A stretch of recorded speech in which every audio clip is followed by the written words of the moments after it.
Hola! Tole leche, tole leche. Kunin at basahin, kunin at basahin. Ako po si Kuya Sam Pagaduan, ang inyong kasama sa ating lumalim at mamunga gospel reflection. Ngayon ay July 31, 2026.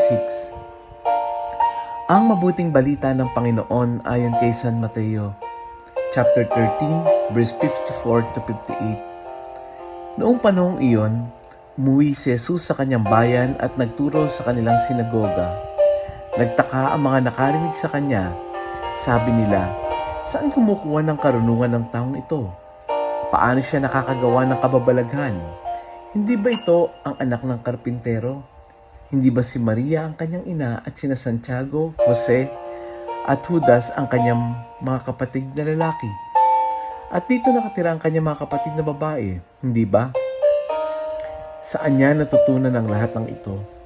At ayaw nilang kilalanin siya, kahit sinabi ni Jesus sa kanila, ang propeta'y ginagalang kahit saan, liban sa kanyang sariling bayan at sa sariling sambahayan.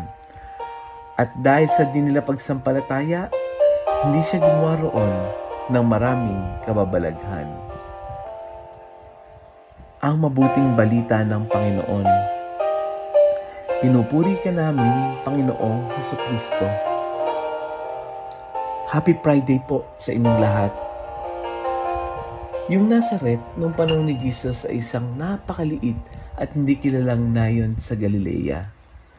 Tinatayang wala pang 500 yung naninirahan doon. Halos magkakakilala ang lahat.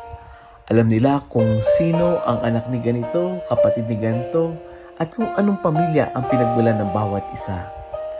Lumaki si Jesus sa gitna ng ganitong uri ng komunidad. Kaya nga, narinig natin sa gospel, saan ba nanggaling yung kanyang karunungan? Hindi ba ito yung anak ng karpintero?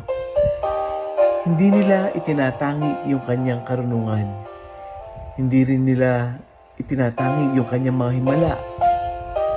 Dahil kilalang-kilala nila si Jesus nung bata at habang lumalaki. Kaya ang naging hadlang ay yung kanilang mindset.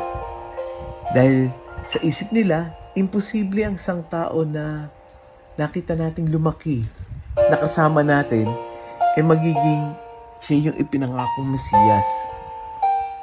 Kaya ang pagiging pamilyar ay nagiging dahilan ng kanilang pagiging sarado sa mga bagong ginagawa ng Diyos. Napakalaki ng impluwensya ng mga taong nakapaligid sa atin. Habang lumalaki tayo, unti-unti namamana rin natin yung paraan ng kanilang pag-iisip. Kaya kapag ang sambata ay palaging sinasabihan na, hanggang diyan ka na lang, hindi mo na kaya yan, walang mangyayari sa iyo. May posibilidad na dumating nga ang araw na yon ang kanya magiging paniwala. At ganito rin ang nangyari sa mga taga-Nazaret. Sanay silang isipin na ang dakilang bagay ay nanggagaling lamang doon sa mga prominent at dakilang lugar. Kaya hindi nila matanggap na ang Mesiyas ay maaring manggaling mismo sa kanilang baryo. Sa gospel natin, ang problema ay hindi si Jesus, kundi ang problema ay ang kanilang pananaw. At hindi ba minsan ay ganon din tayo? May mga taong nakapaligid sa atin na laging nakikita yung ating limitation kaysa sa kung ano yung possibility na pwedeng mangyari tayo. May mga taong mabilis manghusga pero mabagal maniwala. May mga taong sarado na ang isip kaya parang wala nang puwang ang Diyos para gumawa ng himala sa kanilang buhay. Kapag palagi nating hinahayaan na ang mga ganitong uri ng pananaw ang humubog sa atin, unti-unti, natatakot tayong mangarap, sumubok, at tumawag sa Diyos. Hindi ito nangangahulugan na kailangan natin layuan ang mga tao. Pero kailangan natin bantayan kung anong uri ng mga boses ang hinahayaan natin magkaroon ng malaking impluwensya sa ating puso. Mas malakas ba yung boses na magsasabing, naku, hindi mo kaya yan? O yung tinig ng Diyos na nagsasabing, huwag kang matakot sapagkat ako'y sumasa iyo. May mga tao na ang tingin sa iyo ay hanggang sa nakaraan mo lamang. Pero ang Diyos, tumitingin sa taong maari ka pang maging, or He is looking at your possibility. May mga taong ikinulong ka na sa iyong pagkakamali, pero ang Diyos ay tumatawag sa iyo ayon sa iyong misyon.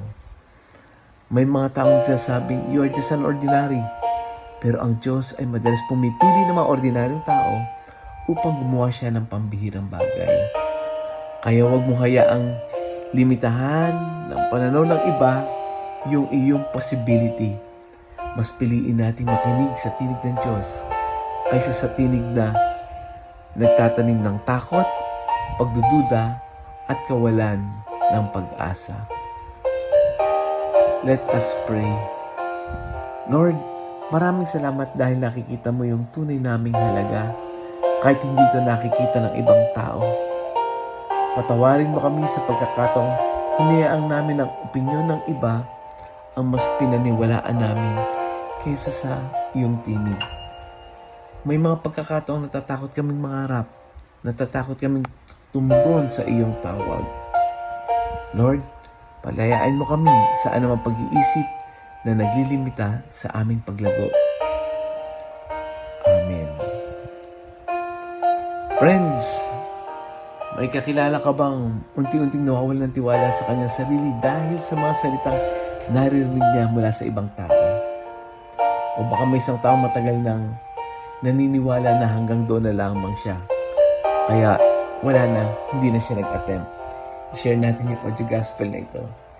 Share natin ito sa ating mga kakilala, kaibigan, kapatid, kamag-anak, kapamilya, sa mga kasama natin sa trabaho, mga classmates natin. Muli, ako po si Kuya Sam Pagaduan, lagi nag-aanyaya. Halina, tayo ay lumalim at mamunga, lumalim sa pananampalataya at mamunga na mabubuting gawa. God bless us all.